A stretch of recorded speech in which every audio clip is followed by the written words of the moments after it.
baby, take you out, lift you up, now put you down. One more drink is all we need. Now hear me out. How does that Christopher here, aspiring music artist. Yeah. He'll tell you some spots where you can find his music. Yeah. So I'm at the kind of the beginning of my music career. I have 2 singles out right now, Don't Feel Like Home and One More Drink. I'm on all music platforms. You can find me on Spotify, Apple Music. Those are the most popular ones. iTunes, Amazon Music, Google Play. Go look it up. It's Chris Starr is my name. Don't Feel Like Home, One More Drink. Now we're on January 1st. Alright, now New Year's Day bowl games. There's, I think, 5 left. So starting with Outback Bowl, Outback Bowl, Mississippi State, and Iowa. Mississippi State Bulldogs, Iowa. and the Iowa Hawkeyes. So, kind of similar. Both defenses are usually are pretty good. Mississippi State has Nick Fitzgerald at running back, one of the best dual threats to ever play in the SEC. He's broken Tebow's rushing record for rushing yards by a quarterback in the SEC. He's not a bad passer. He's fine. If I'm not mistaken, they got another 1,000-yard rusher or close to it. Let me see. And then Iowa, Nate Stanley at quarterback. They had, I think it's Hockenstein at tight end won the tight end award. I forgot what it's called, but basically, I'm just trying to see if there's any like stats really here. This should be it should be pretty close. I'm giving the edge to Mississippi State mainly because of the quarterback, dual threat. The offense is a little bit more dynamic, I think, than That's Iowa. such a hard thing to stop too. You know, most college teams do not do well with that. That's fair. So yeah, I'm gonna go with Mississippi State. For the same reason, I'm gonna go Mississippi State too. Yeah, I got Mississippi State. I don't think a dual threat quarterback who's very effective in that way is, especially in bowl games. Dual threat quarterbacks tend to have wild success in bowl games in the immediate history that I'm thinking of. So I got Mississippi State. Yeah, I think it's a no-doubter, Mississippi State. And to be totally honest, Angela, where are you going? Is it going to be an upset? The other team win? Maybe a little. They're about even. Yeah. I'm just going for competition. Alright. Iowa. All Alright, cool. She's gonna go Iowa. Just to add another thing, the backup for Mississippi State, Katan Thompson, even if Fitzgerald were to get hurt, if I remember right, he started the bowl game last year, did awesome, and led them to a win. So they kind of have the depth right there for either quarterback. All right, so the next game Is the Fiesta Bowl. Here we go. LSU and UCF. That's all right. The Fiesta Bowl, LSU Tigers, UCF Knights. UCF on a 25-game winning streak, 30 or more in 25 straight games. Mackenzie Milton's out, and the backup comes into placing one of the best offense in the country in Memphis. Leads them from 17 down, and they still win. This Good year, sign for UCF. yeah, good for UCF. LSU, I'll say running back Nick Brissett. He's 78 yards away from 1,000.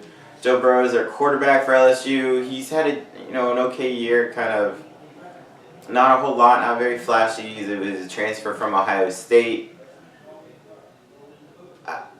Statistically, LSU, I was telling everybody this earlier, the offense for LSU and pretty much all the top 4 categories are like in the 80s.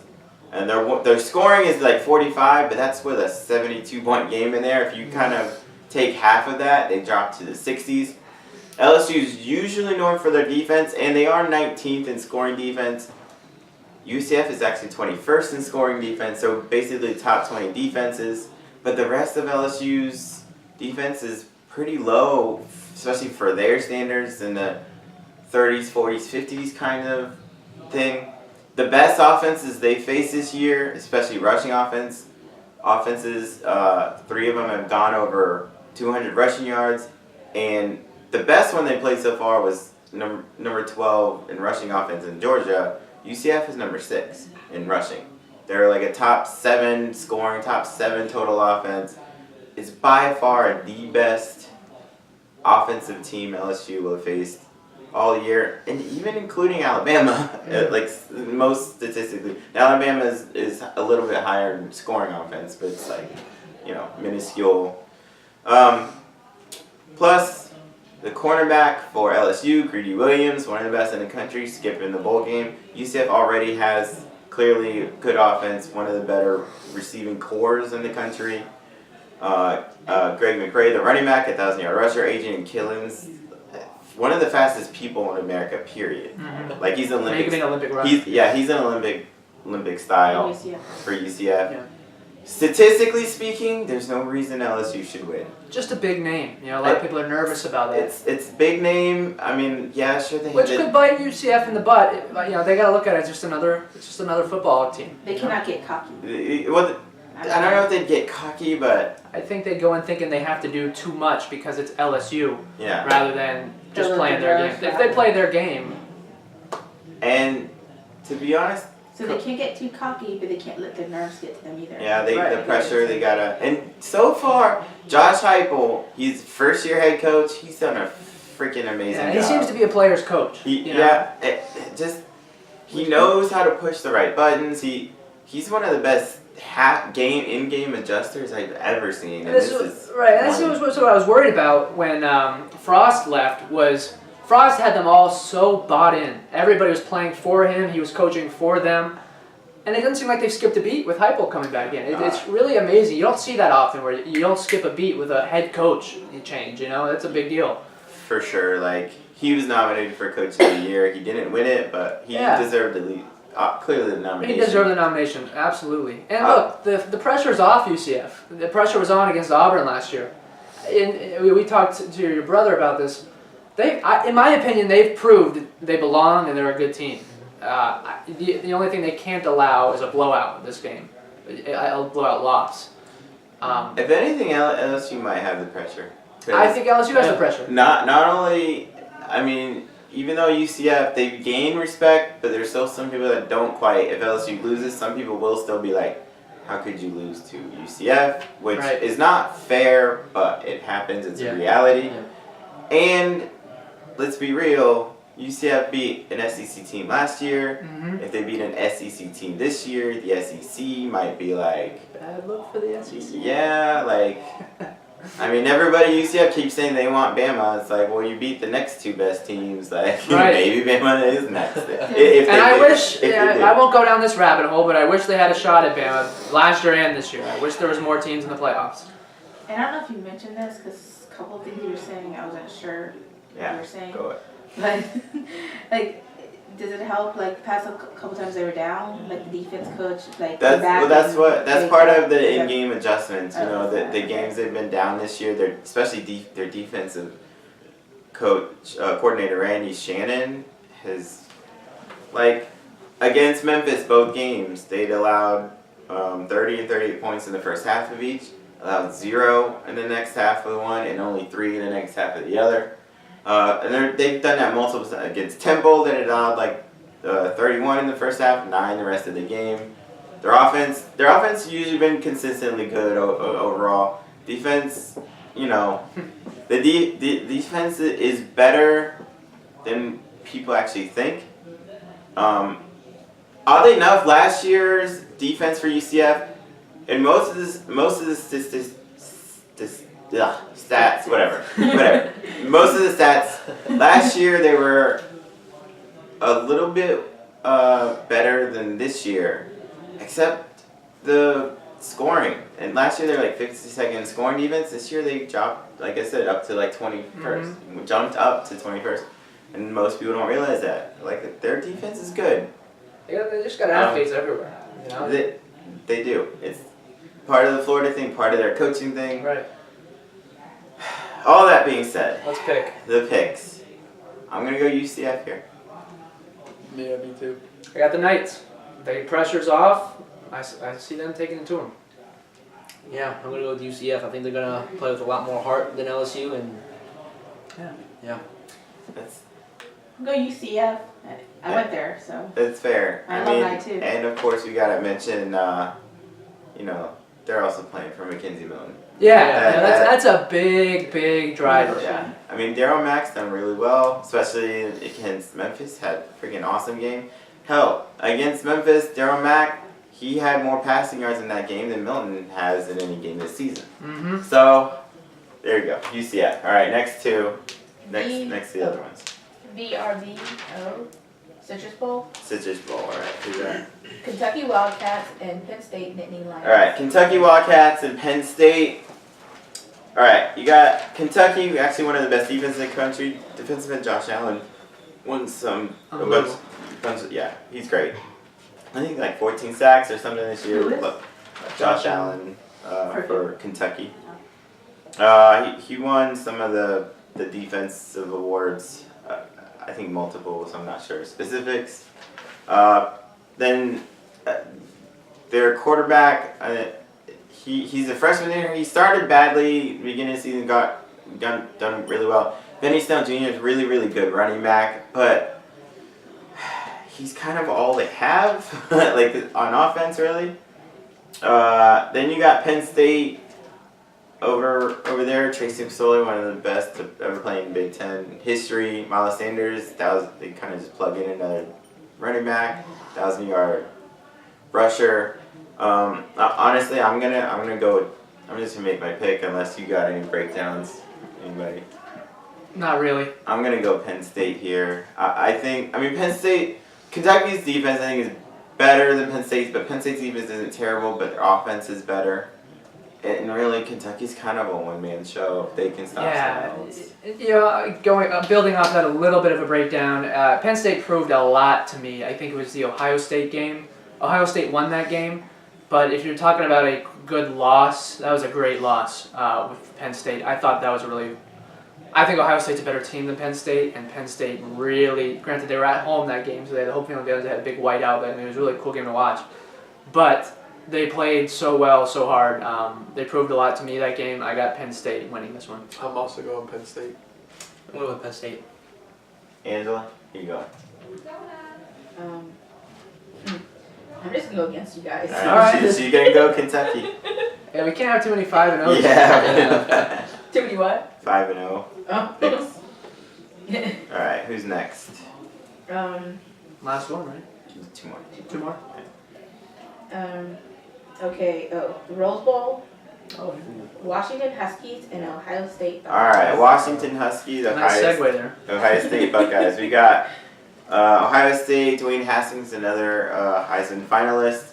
Phenomenal. Leads the nation with like 47 touchdown passes, something there. Freaking amazing. 1,000-yard. Running back Mike Weber, 142 yards away from 1,000. Wide receiver Paris Campbell, 8 yards away from 1,000. And wide receiver KJ Hill, 169 receiving yards away from 1,000. They already have another J.K. Dobbins, 1,000-yard rusher on the team. It's one of those offenses that it's a Urban Meyer offense, except it's not the typical one. Dwayne Haskins, he's passing all over the place. He can run a little bit, but this is... Look what they did against Michigan. Yeah. That was just Jesus. unbelievable. Most points ever allowed.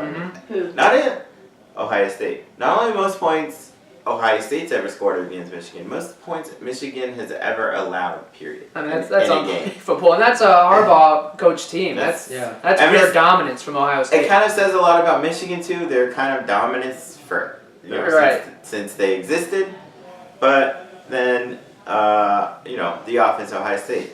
Now Washington's pesky. They have a really good defense. Jake Locker, he's a senior quarterback. He's been through all the fires.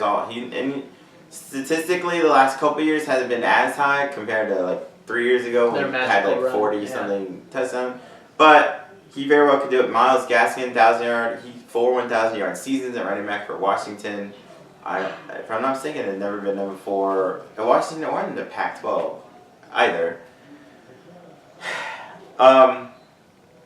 So Washington has the potential. Now this year in offense, they haven't quite played up to it. They won a lot of games by their defense.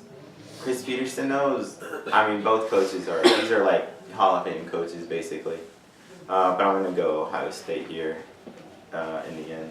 Yeah, same. Ohio State. Yeah, look, I'm going to go with Ohio State because it's the safer pick, but I wouldn't be too surprised if this is a much closer game than people are giving it credit for. Washington has the big play potential. They've proved the past few years that they are capable of being in the talks, a few years in a row. But I do think the safer pick is Ohio State. I'm going with the Buckeyes. I hate them, but I think Ohio State's going to overpower Washington.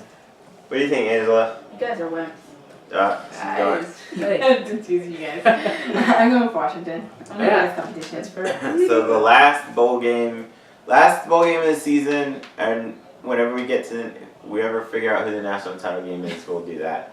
But All state sugar yeah, bowl. that's what I thought. Sugar Bowl, Texas Longhorns, Georgia Bulldogs. I got it right here. So I didn't realize it was all in order. So Took my job. you got Georgia, running back. They have 1,000-yard rusher already. Then you got running back Elijah Holyfield, 44 rushing yards away from 1,000, and that is Evander Holyfield's son. Oh, So Jake Fromm, really good quarterback. Georgia gave Alabama all they could handle. Georgia's a really good team. should have beat Alabama. A lot of people say that. Texas, Weren't you they got beating them Sam. at one point? They were. Okay. Oh, they were. Very late in the game. What, 21-7 or something Yeah, and like then that? Tua got hurt, and Jalen Hurts came in and Yeah. Actually, led them to victory. we'll talk about that in a second. So you got Texas wide receiver Colin Johnson, 55 yards away from 1,000. Sam Ellingen's a really good quarterback. They did beat Oklahoma earlier this year. They kind of gave them they could handle the Big 12 title game. Let me ask you something. Is Texas back? That's been a big debate this year. Is Texas back? Not yet. And I'm actually really I'm gonna just say it now. I'm really leaning strongly towards Georgia. Mm-hmm. So am I. Texas. Yeah, I'm picking Georgia. Texas, they started off so strong, and it kind of, to me, Tapered off a little bit. I agree. They tapered off quite a bit. Now I think clearly they're better than they have been pretty much since 2009 when they played for the national title, Mm-hmm. the title game. I don't think they're quite back yet. We'll see next year. They're close. I'm not sure this is it though. I think Georgia. I don't think Georgia's as good as a lot of experts have put them to be, but I think they should be able to win this game. I see Georgia winning this one, but I don't think we're too far away from seeing a whole lot of hook'ems back in the world. So, but I got Georgia winning this one. And Andrew, you got Georgia? Yes, it is. Maybe Georgia. Yeah, I think this is going to be a very close game, but I'm going to go with Georgia. What do you think, Angela? She's gonna go against. Uh-oh. Yeah, she's gonna go with Texas. Hook 'em. Honestly, she's beat me a few times this year with Yeah. these upsets. So the interesting thing about this Georgia thing, in the national championship game last year, Alabama played Georgia. Jalen Hurts did not play well. They plugged in an unknown freshman then, Tua Tagovailoa. He led them back. Lights out. They were down 20-6 at one point, led them back to win the national championship game in overtime. Now in the SEC championship game this year, Georgia's got a big lead again on Alabama, but this time Tua Tagovailoa had started. He wasn't playing well at all, and then he got hurt. Right. And then Jalen Hurts comes back in and leads them back Takes to win. off. So it's a crazy, symmetry. The Right. game's it's so. It doesn't happen that way. It's unreal. You can't write that. As sports, it's If you did, pretty people would be close. like, "This would never happen." right. Right. This is so cheesy. This is This doesn't actually happen. You guys are ridiculous, but it happened. It's pretty cool. So, all right. So those are our week 3 bold picks. Remember to check us out. We got the Twitter. I'm going there. We got the Twitter and the Facebook group and the other YouTube. We'll have more videos coming. Before we sign off here, we'd say thank you to Mikey, Christopher, and Andrew. Of course. This has been awesome. Yeah, Thanks for having us on. This Yeah, is it's a lot of really fun. a lot of fun. Hopefully we get together more next season. Yeah, We absolutely. should. Christopher here, aspiring music artist. Yeah. He'll tell you some spots where you can find his music. Yeah. Really good song. So I'm at the kind of the beginning of my music career. I have 2 singles out right now, Don't Feel Like Home and One More Drink. I'm on all music platforms. You can find me on Spotify, Apple Music. Those are the most popular ones. iTunes, Amazon Music, Google Play, YouTube. Look me up on there. You know, as I put out some more content, I'll have my own website and more outlets for you to hear my songs. But it would mean the world if you go check them out. Like I said, they're on all the platforms you can find, really. So go look it up. It's a Chris Starr is my name. Don't Feel Like Home, One More Drink. Both really fun songs. Put them on for the holidays. You got your holiday parties, whatever. They're really good songs. Good song. I know I'm like talking off the scene. Right. And it's Star. They're really good songs. And it's Star STARR. Yeah, 2 R's. Double Forget R. the extra one. And again, you know, Christmas parties, New Year parties, whatever you want, throw them on. They're fun songs, and I hope you enjoy them. So thank you. And hopefully, I don't know, we might be able to play a snippet of it during the video in the beginning or something, maybe. Yeah, I love that. If not, we should be able to find some links. Yeah, Put some them- links. put them in I'll the help you out with that description. too. So. You should do that. All right, so those are our last ones. We're gonna have one more video, me and Angela will, whenever the national title game is decided. So watch out for that. Plus This- our NFL stuff. Plus, you know, more NFL stuff, but really, this is pretty much it for this college football season. It's been awesome making these videos. Again, I appreciate the cousins here Of course. chipping in with this. It's a lot of insight, a lot of breakdowns. Really been a lot of fun. Peace, guys. See ya. Don't feel like home. Don't feel like home. Don't feel like home. Don't feel like home. Been down, I had lost all hope and wake up, try to find my focus. Meet someone new, but the walls ain't broken. It's a never-ending circle I'm in. Time slow when you're on your own and just seeing that name on your phone and phone rings, not you, heart slow, man. Why you gotta switch up the plan?